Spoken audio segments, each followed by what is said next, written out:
Hello guys, welcome back to this series between BuDDhA and Naruto in the cVo send-off tournament to MLG Orlando. And this is game 3 on Shakura's Plateau. I'm here with Aniok here. Say hi, Aniok. What is up, everybody? We have cVo BuDDhA spawning in the upper left. And in the lower right we have Naruto as the orange Zerg. Back to BuDDhA, just a note, he's been spawning as random this entire tournament, and it's interesting to note, is this game 3, we have now seen every matchup. So in the first game he spawned Terran, second game he spawned Zerg, and this time he's spawning Protoss. So Aniak, why don't you give us a recap of what we got going on so far? The first game, Naruto beat him out with pretty much a war of attrition at the very end. They were both running low on resources and neither one of them could get a solid expansion up, so Naruto managed to edge him out in the first game. BuDDhA dominated in the second game in Xel'Naga Caverns with powerful roach play, and from what I hear, PvZ is BuDDha's second best matchup, so it'll be very interesting to see what happens in this match.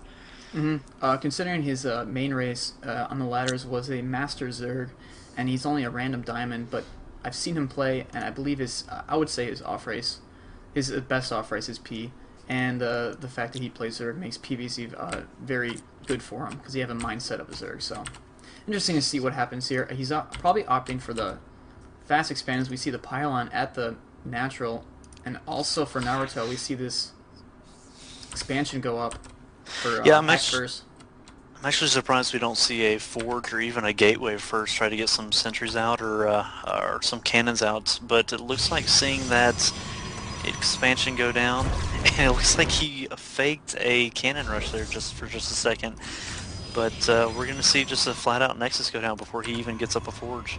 Yep, some good old BM from these guys. No, I like this Nexus first play, scouting the fact he goes hatch first, and knowing that there's not going to be any early lanes means you can afford to get the 16 Nexus and then proceed to immediately get for Forge and then a Gateway. So yeah, and this is actually going to put him ahead with Zerg. You always want to stay at least one base ahead any matchup, and this is actually going to put him a little bit ahead of Naruto just by getting this Nexus down this early. Yep, and now we see these Forge and the Gateway go down in the second pylon, so that he can start producing more probes out of this first Nexus, and possibly either get a transfer or just a complete resaturation or a saturation of the second. So yeah, and I completely forgot what I was going to say. This spawn at the ramp up here, you usually see either a cybernetics core or even a pylon or another cannon go sit down to completely block this off, and then they just destroy the building when they're ready to move out. And I'm kind of surprised he's going to put the cannon behind the gateway. It's a good spot to put it, but I'm surprised that he's not going to block off this ramp. Yep. Yeah, you almost think that you want to take a side core, but actually think that the range for that pylon is actually not far enough, so that might be a reason why he didn't do that. We do see this proxy Nexus coming from Naruto in BuDDha's main.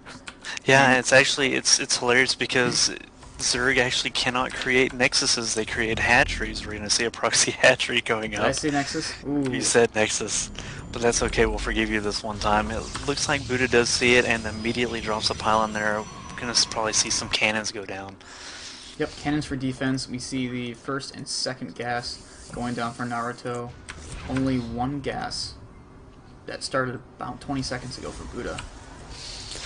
Now this is an interesting play. This proxy hatchery is going to force at least a couple of cannons from BuDDhA. I've seen it before. Spanichiwa has done it a couple of times where he's faked a proxy hatchery just to force some cannons to be put out, just force some extra income to be spent on cannons in the back of the base that aren't even going to help with anything else in the future. We see the two cannons go down, and looks like we're going to see a third start, but which means that it's a 300 for 300 minimal exchange. And interesting to see Naruto does not cancel it. Instead, he's going to opt for a Roach, and I'm not quite positive about that move. Roach, and he's immediately started droning, so he's going. He grabs his hatchery in the back. Double-sided attack. Yeah, if you're going to do a proxy hatch like this, you almost need to drop a queen there with it just to get enough larvae to defend this thing. Yeah, we even see a Zealot start to attack this next, or I did it again. Attack this hatchery. We do see one roach get out. His cannons are working on this hatchery. It's going to go down. We see these probes surrounding this one roach, and they're going to take it out. Any worker kills, he gets one. And he's going to try to surround the second one. And he doesn't even need those probes. Kills that last roach with just a Zealot. It's almost funny to watch these probes do so much damage against this roach. I expected the roach to get at least 3 or 4 kills, and instead he gets none. No, I'm sorry, he gets 1. Yeah, only one kill. worker kill for Naruto, so I would actually say that was quite good of a defense from BuDDhA.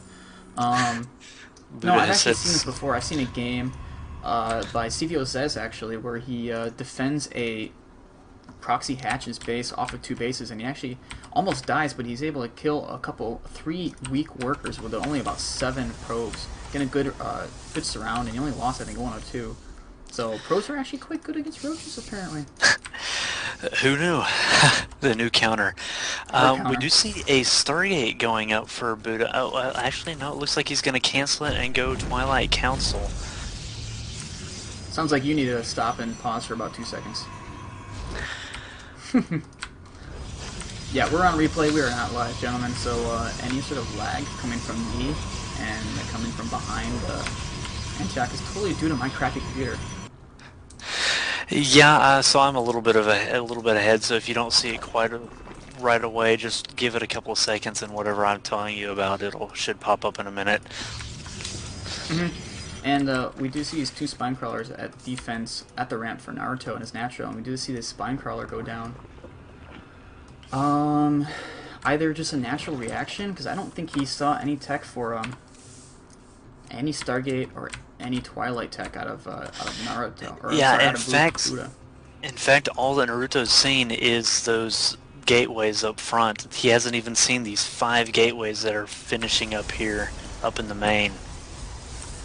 So I wouldn't be surprised we've got Blink coming down. I wouldn't be surprised to see some heavy Stalker. Maybe even after those initial Stalkers go down, maybe some heavy, since that Templar Archive is going down, some heavy Templar Archon. Off of 2 bases on Zealot. Oh, we see this Templar Archives, yep. And he's opting. I see no research on the Storm yet. Interesting why he picks it so early.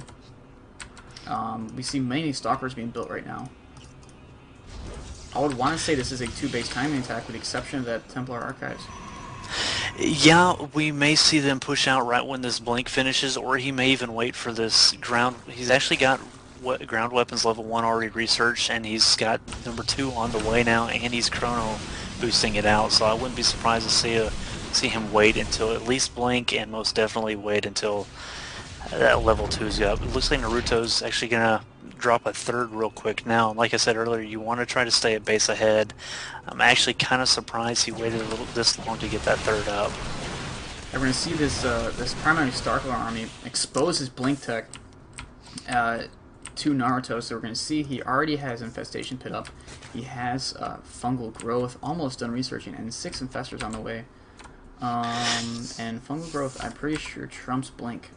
Yeah, no, Fungal Growth actually comes already researched on the Infestors. What he's getting right now is the extra energy upgrade. So, yeah, I don't play Zerg. That's fine. Yeah, he's got the extra energy, which is the equivalent of 1 more Fungal Growth, so it's pretty much necessary for any Zerg player. You see these Stalkers moving up to the ramp and getting a couple good fungals off. And good surround by his wings. It looks like this army is going to go down. Oh, some good feedbacks off of these Infestors. But those High Templars are going to die. Some great feedback. We've been seeing...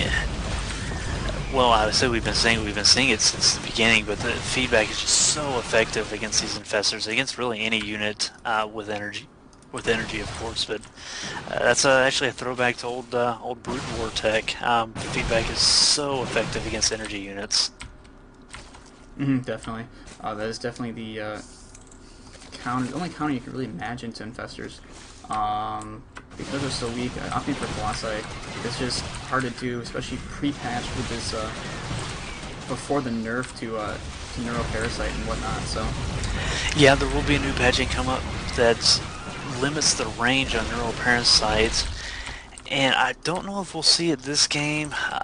Unless he gets Colossus, it's really even hard to Neuroparasite an Archon, just because they deal splash damage against only, or they deal extra damage against biological only. It's not near as effective with a heavy Stalker army. we see him continuing to push up his ramp with actually quite a bit here. We see all Infestors, some couple good Fingals. Oh my god, I said Fingals. This isn't Ace Ventura. Some great fungals going down and some infested Terrans. Those infested Terrans are going to do a great job of cleaning up this Stalker army. And microing it well, keeping his Infestors on the high ground so that these Stalkers are pretty much only attacking these lanes in this Queen here. And he's going to have to back up. Yeah, he's got some Stalkers sitting in the middle, but he's going to have to push them back because they're going to get taken out by the Zergling wave that's moving in. Yep, this third is on its way. It's almost finished. For BuDDhA, you got this middle engagement right here. A lot of lanes for Naruto, working into more Zealots, but it's got a lot of lanes, but I almost wonder if it would have been better if he would have thrown them up past those Zealots, because they just deal so much damage, especially with ground weapons level 2. Just so much damage against Zerglings. It goes from a 3-hit to a 2-hit to kill one Zergling, so that's almost doubling your attack. Yeah, and I mean, just even when you have a massive Zerglings, Zealots are just so effective against them. He should have run by and hit those Stalkers. And as we see Naruto trying to take his fourth, we have about 4 Zealots pressuring Naruto's third, getting a couple worker kills when this Queen is the only thing left here to defend, except these about control group worth of lanes, but opting to bring them back to the Stalkers and Zealot army in the middle. These Infestors, some good fungals, and this army is going to die here. Yeah, except these Zealots are going to kill his base here if he doesn't act soon. Yeah, it looks like he's going to lose. Yeah, he's going to lose this hatchery to these Zealots. He does have a lot of Zerglings coming in, but even that many Zerglings I don't think are going to be able to hold against the just awesome power of Zealots. And this base is going down, and these Zealots will die here, but not before serving for their race. Yeah, now Naruto does have what would have been his fourth, and is now, I guess you could call it his third, going up at top right. It's going to pop in just a second. And these Infestors are burrowed, and we see no mobile detection for BuDDhA, and these High Templar are actually going to get picked off, these lanes here. And that is a huge... Oh, he's going to morph them into an Archon. Yeah, and now Naruto actually managed to take out 2 Archons with his Zerglings, and he's almost going to take out this Nexus. He almost manages to kill it, but not quite. I would retreat out of it. I wouldn't be surprised to see another quick run by if he can manage it to take out this Nexus and deny that mining time. But actually, he's going to opt not to do that. And I'm kind of questioning the fact that on that decision, because it's such a low health, you might as well spend the resources to kill it.